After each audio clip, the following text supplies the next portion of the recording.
अस्सलाम वालेकुम जी। वालेकुम सलाम। बॉस जी मकई ਦੀ 150 ਮਣ ਪੈਦਾਵਾਰ ਲਈ ਜਾ ਸਕਦੀ? ਉਹ ਭਲਿਆ ਅੱਲਾਹ ਤਾਲਾ ਦੀ ਜ਼ਾਤ ਦਾ ਕਰਮ ਹੋਵੇ ਨਾ ਤੇ ਸਭ ਕੁਝ ਹੀ ਲਿਆ ਜਾ ਸਕਦਾ ਹੈ। ਇਸ ਤੋਂ ਅਗਾ ਕੋਈ ਗੱਲ ਨਹੀਂ ਹੈਗੀ। ਲੇਕਿਨ ਅੱਲਾਹ ਤਾਲਾ ਦੀ ਜ਼ਾਤ ਆਂਦੀ ਏ ਕਿ ਮਿਹਨਤ, ਲਗਨ, ਸ਼ੌਕ ਤੇ ਜਿਹੜੀ ਤੁਹਾਡੀ ਨੀਅਤ ਹੈ ਨਾ, ਇਹਦੇ ਤੋਂ ਬਗੈਰ ਨਹੀਂ ਲਈ ਜਾ ਸਕਦੀ। ਪਹਿਲੇ ਇਹ ਜ਼ਰੂਰੀ ਨੇ, ਇਹ ਆਪਦੀਆਂ ਬੰਨ ਲਵੋ। ਤੇ ਆਇਓ ਹੁਣ ਮੈਂ ਤੁਹਾਨੂੰ ਤਰੀਕਾ ਦੱਸਣ ਲੱਗਾ ਵੀ 150 ਮਣ ਦੀ ਪੈਦਾਵਾਰ ਲਈ ਜਾ ਸਕਦੀ ਹੈ। 150 ਮਣ ਨਹੀਂ ਜਨਾਬ, 165 ਤੋਂ 70 ਮਣ ਪੈਦਾਵਾਰ ਵੀ ਲਈ ਜਾ ਸਕਦੀ ਹੈ। ਹੁਣ ਸੁਣ ਲਵੋ, 150 ਮਣ ਪੈਦਾਵਾਰ ਅੱਲਾਹ ਦੇ ਹੁਕਮ ਨਾਲ, ਅੱਲਾਹ ਤਾਲਾ ਦੀ ਜ਼ਾਤ ਨੂੰ ਗਵਾਹ ਬਣਾ ਕੇ ਆਣਾ, ਪਿਛਲੇ ਸਾਲ ਅਸੀਂ ਲਈ ਹੈ 150 ਮਣ ਦੀ ਪੈਦਾਵਾਰ। 148 ਮਣ ਜਾਂ 49 ਮਣ 150 ਮਣ ਹੀ ਹੈ। ਠੀਕ ਹੋ ਗਿਆ। 2088 ਪਾਇਨੀਅਰ ਦਾ 2088 ਬੀਜ ਦੀ, ਠੀਕ ਹੈ ਨਾ। ਔਰ 1429 ਦੀ ਪਿਛਲੇ ਸਾਲ ਸਾਡੀ ਜਿਹੜੀ ਨਾ ਉਹ 140 41 42 ਆਈ ਹੈ।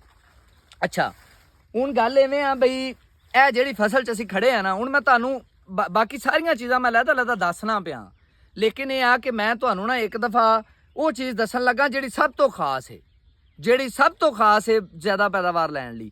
ਉਹ ਇਹ ਆ ਪਾਣੀ ਦੀ ਮੈਨੇਜਮੈਂਟ, ਯਾਨੀ ਪਾਣੀ ਕਿੰਨਾ ਲਾਣਾ ਹੈ ਮਕਈ ਨੂੰ ਤੇ ਕਿਵੇਂ ਲਾਣਾ ਹੈ। ਸਭ ਤੋਂ ਅਹਿਮ ਸਵਾਲ ਮਕਈ ਦੇ ਪਾਣੀ ਲਾਉਣ ਦੀ ਗੱਲ ਹੈ ਸਾਰੀ।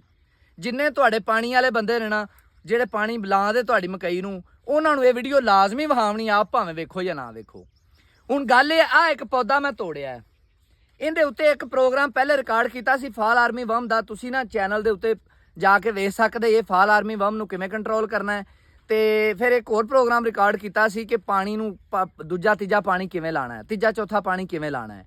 ਉਹਦੇ ਵਿੱਚ ਉਸ ਟਾਈਮ ਮਕਈ ਦਾ ਆਹ ਕੱਦ ਸੀ ਤੇ ਆਹ ਸਿਹਤ ਸੀ ਪੌਦੇ ਦੀ। ਇਹ ਪੌਦਾ ਮੈਂ ਵਿੱਚੋਂ ਹੀ ਨਿੱਕਾ ਜਿਹਾ ਕੋਈ ਥੱਲਿਓਂ ਲੱਭਿਆ ਤੇ ਇਹ ਉਹਦੀ ਸਿਹਤ ਸੀ ਉਸ ਟਾਈਮ ਐਗਜ਼ੈਕਟ। ਉਹ ਵੀਡੀਓ ਅਗਰ ਤੁਸੀਂ ਵੇਖਣੀ ਹੈ ਨਾ ਤੇ ਵੇਖ ਲਵੋ। ਤੇ ਆਹ ਮੇਰੇ ਖੱਬੇ ਹੱਥ ਟਾਲੀ ਵੀ ਹੈ, ਆਹ ਟਾਲੀ ਵੀ ਵੇਖ ਲਵੋ, ਮੈਂ ਉਸੇ ਪਲਾਟ 'ਚ ਹੀ ਖੜਾ, ਠੀਕ ਹੈ। ਤੇ ਇਹ ਜ਼ਮੀਨ ਆਲੂ ਵਾਲੀ ਏ, ਠੀਕ ਹੈ। ਇਹਨੂੰ ਸਿਰਫ ਇੱਕ ਬੋਰੀ ਯੂਰੀਆ ਹੁਣ ਤੱਕ ਇਸਤੇਮਾਲ ਹੋਈ ਏ, ਔਰ ਇਹਨੂੰ ਸਿਰਫ 3 ਪਾਣੀ ਲੱਗੇ ਨੇ ਹੁਣ ਤੱਕ, ਸਿਰਫ 3 ਪਾਣੀ, ਠੀਕ ਹੋ ਗਿਆ। ਹੁਣ ਅੱਜ ਤੋਂ 20 ਤਰੀਕ ਦੀ ਉਹ ਰਿਕਾਰਡ ਹੈ ਵੀਡੀਓ, 21 ਤਰੀਕ ਨੂੰ ਉਹ ਚੈਨਲ ਤੇ ਪਾਈ ਗਈ ਹੈ ਵੀਡੀਓ। ਤੇ ਅੱਜ ਜਿਹੜੀ 3 ਤਰੀਕ ਹੈ ਜਾਂ ਅੱਜ 4 ਹੈ, ਹਿਸਾਬ ਲਾ ਲਓ ਵੀ ਕਿੰਨੇ ਦਿਨ ਹੋ ਗਏ, ਇਹ ਕਹਿ ਲਓ 12 ਦਿਨ ਹੋ ਗਏ। ਆ ਪੌਦੇ ਦਾ ਆਹ ਹਾਲ ਸੀ ਤੇ 12 ਦਿਨਾਂ ਬਾਅਦ ਪੌਦੇ ਵਾਲ ਵੇਖ ਲਵੋ, ਮਾਸ਼ਾਅੱਲਾ। ਨਾਲੇ ਮਾਸ਼ਾਅੱਲਾ ਕਰੋ ਨਾ, ਮਾਸ਼ਾਅੱਲਾ, ਠੀਕ ਹੈ ਨਾ। ਇਹ ਜਨਾਬ ਹੁਣ ਗੱਲ ਕਰਨਾ ਕੀ ਹੈ, ਅਸਲ ਗੱਲ ਆ ਹੈ। ਗੱਲ ਐਵੇਂ ਆ, ਇਹ ਗੱਲ ਨਾ ਤੁਸੀਂ ਪੱਲੇ ਬੰਨ ਲੈਣੀ, ਇਹਦੇ ਤੋਂ ਹਿੱਲਣਾ ਨਹੀਂ। ਇਹ ਮੈਂ ਤੁਹਾਨੂੰ ਗੋਭ ਦੀ ਹਾਲਤ ਤੱਕ ਪਾਣੀ ਲਾਉਣ ਦਾ ਤਰੀਕਾ ਤੇ ਗੋਭ ਤੋਂ ਬਾਅਦ ਪਾਣੀ ਲਾਉਣ ਦਾ ਤਰੀਕਾ ਦੱਸਣ ਲੱਗਾ, ਯਾਨੀ ਕਿ ਫਸਲ ਲੱਗਣ ਤੋਂ ਰੱਖ ਕੇ ਤੋੜ ਪਾਣੀ ਲਾਉਣ ਦਾ ਤਰੀਕਾ, ਜਿਹੜਾ ਸਭ ਤੋਂ ਅਹਿਮ ਸਵਾਲ ਹੈ। ਪਾਣੀ ਜਨਾਬੇ ਵਾਲਾ, ਮਕਈ ਨੂੰ ਪਾਣੀ ਬਾਰ-ਬਾਰ ਚਾਹੀਦਾ ਹੁੰਦਾ, ਬਹੁਤ ਜ਼ਿਆਦਾ ਨਹੀਂ ਚਾਹੀਦਾ ਹੁੰਦਾ। ਸਾਦਾ ਹੀ ਸਵਾਲ ਹੈ, ਬਾਰ-ਬਾਰ ਮਕਈ ਨੂੰ ਪਾਣੀ ਚਾਹੀਦਾ ਹੁੰਦਾ, ਬਹੁਤ ਜ਼ਿਆਦਾ ਨਹੀਂ ਚਾਹੀਦਾ ਹੁੰਦਾ, ਠੀਕ ਹੈ ਨਾ। ਇਹਨੂੰ ਮਕਈ ਨੂੰ ਭਰ ਕੇ ਜਿਹੜਾ ਨਾ ਛੱਡ ਨਹੀਂ ਚਾਹੀਦਾ, ਇਹਨੂੰ ਬਸ ਲਾਉਣਾ ਹੈ 10-12 ਦਿਨਾਂ ਬਾਅਦ ਜਾਂ 15 ਦਿਨਾਂ ਬਾਅਦ, ਕਹਿ ਲਓ ਪਾਣੀ ਇਹਨੂੰ ਸੰਘਾਉਣਾ ਹੀ ਹੈ, ਪਾਣੀ ਸੰਘਾਉਣਾ ਹੀ ਹੈ। ਖਾਦ ਇਹਨੂੰ ਸਿਰਫ ਦੇਣਾ ਹੈ, ਫਰਟੀਲਾਈਜ਼ਰ ਇਹਨੂੰ ਸਿਰਫ ਦੇਣਾ ਹੈ। ਅਗਰ ਤੁਸੀਂ ਪਾਣੀ ਜ਼ਿਆਦਾ ਲਾ ਦਿਓਗੇ ਤੇ ਮਕਈ ਨੂੰ ਭਾਵੇਂ ਜਿੰਨੀਆਂ ਮਰਜ਼ੀ ਬੋਰੀਆਂ ਪਾਈ ਜਾਇਆ ਜੇ, ਆਪਦਾ ਟਿੱਲ ਲਾ ਲਿਆ ਜੇ, ਭਾਵੇਂ ਆ ਕੰਪਨੀਆਂ ਤੋਂ ਜਿੰਨਾ ਮਰਜ਼ੀ ਲਟੀਚੀ ਜਾਇਆ ਜੇ, ਕੋਈ ਸਲਫਰ ਤੁਹਾਨੂੰ ਵੇਚੀ ਜਾਏਗਾ, ਕੋਈ ਪੋਟਾਸ਼ ਵੇਚੀ ਜਾਏਗਾ, ਕੋਈ ਤੁਹਾਨੂੰ ਦਵਾਈਆਂ ਵੇਚੀ ਜਾਏਗਾ, ਜਲੀਲ ਹੁੰਦੇ ਰਿਹਾ ਜੇ, ਨਾ ਮੰਨੋਗੇ ਤੇ ਹੋਣਾ ਹੀ ਹੋਣਾ ਹੈ। ਇਹਦੇ 'ਚ ਸਭ ਤੋਂ ਅਹਿਮ ਚੀਜ਼ ਹੈ ਪਾਣੀ ਵਾਲੀ। ਪਾਣੀ ਬਹੁਤ ਘੱਟ ਲਾਣਾ ਹੈ, ਥੋੜਾ ਲਾਣਾ ਹੈ। ਜਦੋਂ ਜਿਸ ਟਾਈਮ ਫਸਲ ਤੁਹਾਡੀ ਲੱਗ ਗਈ ਏ, 2 ਪਾਣੀ, ਇੱਕ ਪਹਿਲਾ ਪਾਣੀ ਚੋਏ ਵਾਲਾ ਲਾ ਕੇ ਤੇ ਇੱਕ ਪਾਣੀ ਜਿਹੜਾ ਨਾ ਉਹ ਲਾ ਦੇਣਾ ਹੈ, ਯਾਨੀ ਕਿ ਬੱਤਰ ਦੇ ਵਿੱਚ ਹੀ, ਦੂਜਾ ਵੀ। ਉਸ ਤੋਂ ਬਾਅਦ ਚੰਗੀ ਤਰ੍ਹਾਂ ਸੁਕਾਉਣਾ ਫਸਲ ਨੂੰ, ਚੰਗੀ ਤਰ੍ਹਾਂ ਸੋਕਾ ਦੇਣਾ। ਜਦੋਂ ਮਲੂਮ ਹੋਵੇ ਕਿ ਮਲਾਣ ਲੱਗ ਪਈ ਹੈ ਨਾ, ਉਸ ਟਾਈਮ ਥੋੜਾ ਜਿਹਾ ਪਾਣੀ, ਫਿਰ ਵੀ ਜ਼ਿਆਦਾ ਨਹੀਂ ਲਾਉਣਾ, ਉਹ ਥੋੜਾ ਜਿਹਾ ਪਾਣੀ ਲਾ ਕੇ ਜਿਹੜਾ ਸਿਰਫ ਪੌਦੇ ਦੀ ਜੜ ਨੂੰ ਨਮੀ ਮਿਲ ਜਾਵੇ, ਪੌਦੇ ਨੂੰ ਨਮੀ ਮਿਲ ਜਾਵੇ, ਇੰਨਾ ਕੀ ਲਾਉਣਾ ਹੈ, ਠੀਕ ਹੈ ਨਾ। ਫਿਰ ਉਸ ਤੋਂ ਬਾਅਦ ਜਦੋਂ ਚੌਥਾ ਪਾਣੀ ਲੱਗਣਾ ਹੈ ਨਾ, ਉਹ ਵੀ ਇਸ ਤਰ੍ਹਾਂ ਹੀ ਸਿਰਫ ਪੌਦੇ ਨੂੰ ਨਮੀ ਦੇਣੀ ਹੈ। ਹੁਣ ਇਹ ਚੌਥੇ ਪਾਣੀ ਤੇ ਅਸੀਂ ਖੜੇ ਹਾਂ। ਇੱਧਰ ਆਓ, ਹੁਣ ਜ਼ਰਾ ਚੌਥਾ ਪਾਣੀ ਲਾਉਣਾ ਤੇ ਕਿਵੇਂ ਲਾਉਣਾ ਉਹਦੀ ਹੁਣ ਮੈਂ ਵਜ੍ਹਾ ਤੁਹਾਨੂੰ ਦੱਸਣਾ। ਇੱਧਰ ਆ ਵੀ ਪੁੱਤਰ, ਇੱਥੋਂ ਕੋਈ ਡਬਲ ਟਾਂਡਾ ਹੋਵੇ, ਟਾਂਡਾ ਜ਼ਾਇਆ ਨਾ ਹੋਵੇ।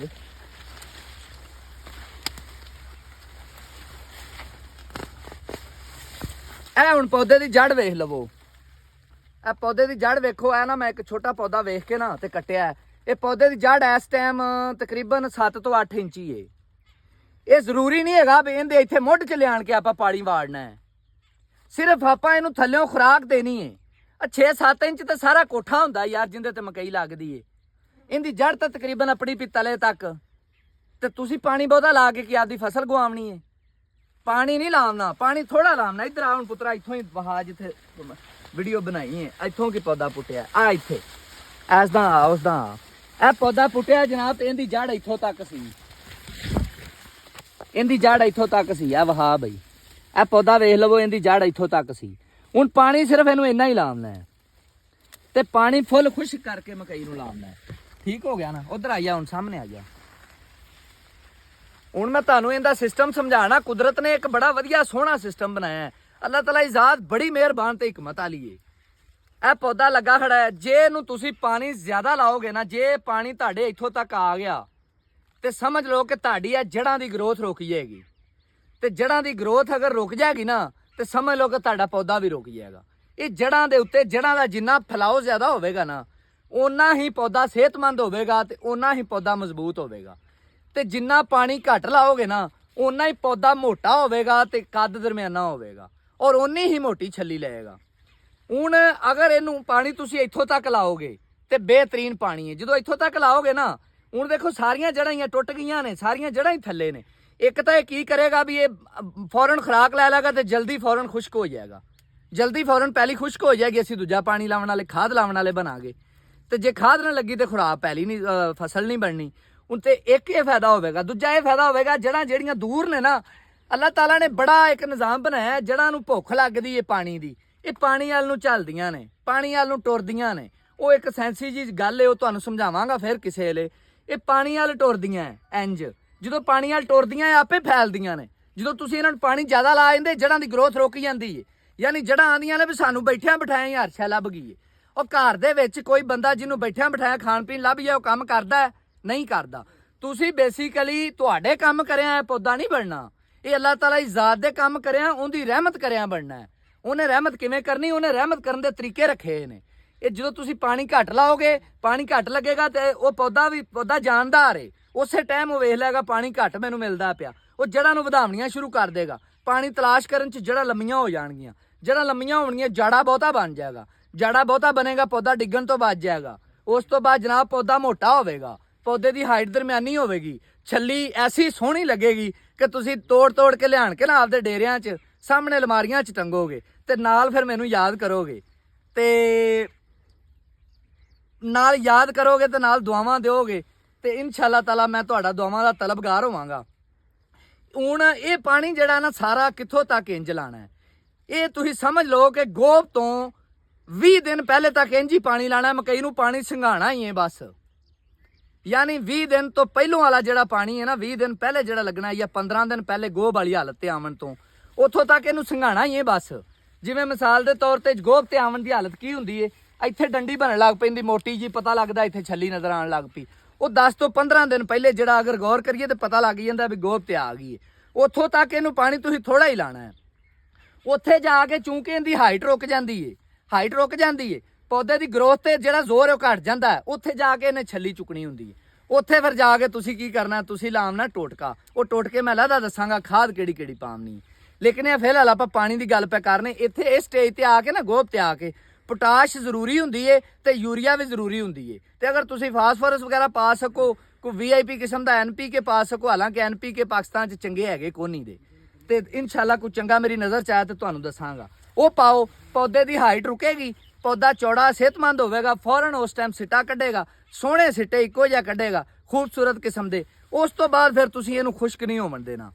ਉਸ ਤੋਂ ਬਾਅਦ ਪੈਲੀ ਨੂੰ ਖੁਸ਼ਕ ਨਹੀਂ ਹੋਣ ਦੇਣਾ ਤੇ ਬਹੁਤ ਜ਼ਰਾ ਦਬਾ ਕੇ ਖਿਲਾਂ ਤੇ ਪਾਣੀ ਨਹੀਂ ਹਰਗਜ਼ ਚੜਾਉਣਾ। ਜੇ ਤੁਸੀਂ ਪੈਲੀ ਨੂੰ ਖੁਸ਼ਕ ਨਹੀਂ ਹੋਣ ਦੇਣਾ ਤੇ ਉੱਤੇ ਖੇਲਾਂ ਦੇ ਪਾਣੀ ਨਹੀਂ ਚੜਾਉਣਾ। ਯਾਨੀ ਬਾਰ-ਬਾਰ ਲਾਉਣਾ, ਇੱਕੋ ਦਫਾ ਬਹੁਤ ਜ਼ਿਆਦਾ ਨਹੀਂ ਲਾਉਣਾ। ਚੌਥੇ ਪੰਜਵੇਂ ਦਿਨ ਲਾਈ ਜੋ, ਲੇਕਿਨ ਲਾਈ ਜਾਣਾ ਇਸ ਜਗ੍ਹਾ ਤੇ ਆ ਕੇ ਪੌਦੇ ਨੂੰ ਨੁਕਸਾਨ ਨਹੀਂ ਹੋਣ ਦੇਣਾ, ਪਾਣੀ ਦੀ ਕਮੀ ਨਹੀਂ ਆਵਣ ਦੇਣੀ, ਛੱਲੀ ਸੋਹਣੀ ਬਣੇਗੀ। ਉਸ ਤੋਂ ਬਾਅਦ ਤੁਸੀਂ ਜਿਹੜਾ ਨਾ ਪਾਣੀ ਇਹ ਲਾਈ ਜਾਣੇ ਨੇ। ਤੁਸੀਂ ਜਦੋਂ ਛੱਲੀ ਦੋਧੀਏ ਤੋਂ ਲੰਘ ਗਈ ਨਾ, ਫਿਰ ਉਸ ਤੋਂ ਜਦੋਂ ਥੋੜੀ ਸਖਤ ਹੋਣ ਲੱਗ ਪਈ, ਉੱਥੇ ਜਾ ਕੇ ਤੁਸੀਂ ਆਖਰੀ ਪਾਣੀ ਲਾਣਾ ਹੈ। ਤੇ ਇਸ ਤੋਂ ਬਾਅਦ ਤੁਸੀਂ ਗੋਭ ਦੀ ਪੋਜੀਸ਼ਨ ਤੋਂ ਬਾਅਦ ਤੁਸੀਂ ਯੂਰੀਆ ਨਹੀਂ ਲਾਣੀ। ਅਗਰ ਹਲਕੀ ਜ਼ਮੀਨ ਹੋਵੇ ਨਾ, ਬਹੁਤ ਹਲਕੀ ਜ਼ਮੀਨ, ਤੇ ਤੁਸੀਂ ਅੱਧੀ ਕਬੋਰੀ ਯੂਰੀਆ ਲਾਣੀ ਹੈ ਗੋਭ ਵਾਲੀ ਹਾਲਤ ਦੇ ਬਾਅਦ ਜਿਹੜਾ ਪਾਣੀ ਉਹਦੇ 'ਚ ਵੀ, ਤਾਂ ਕਿ ਪੌਦਾ ਆਪਦੀ ਰੰਗਤ ਨਾ ਗਵਾਵੇ। ਰੰਗਤ ਨਾ ਗਵਾਵੇਗਾ, ਫੋਟੋਸਿੰਥਸਿਸ ਦਾ ਪ੍ਰੋਸੈਸ ਅੱਛਾ ਚੱਲੇਗਾ, ਖੁਰਾਕ ਬਣਾਉਣ ਦਾ ਪ੍ਰੋਸੈਸ ਇਸ ਪੌਦੇ ਦਾ। ਉਸ ਤੋਂ ਬਾਅਦ ਛੱਲੀ ਜਿਹੜੀ ਨਾ ਉਹ ਆਪਣੇ ਦਾਣੇ ਪੂਰੀ ਭਰਾਈ ਕਰ ਲੈਗੀ ਐਂਡ ਨੁਕਰਾਂ ਤੱਕ, ਤੇ ਫਿਰ ਇਨਸ਼ਾਅੱਲਾ ਤਾਲਾ ਅੱਲਾ ਰਿਜ਼ਕ ਦੇਗਾ।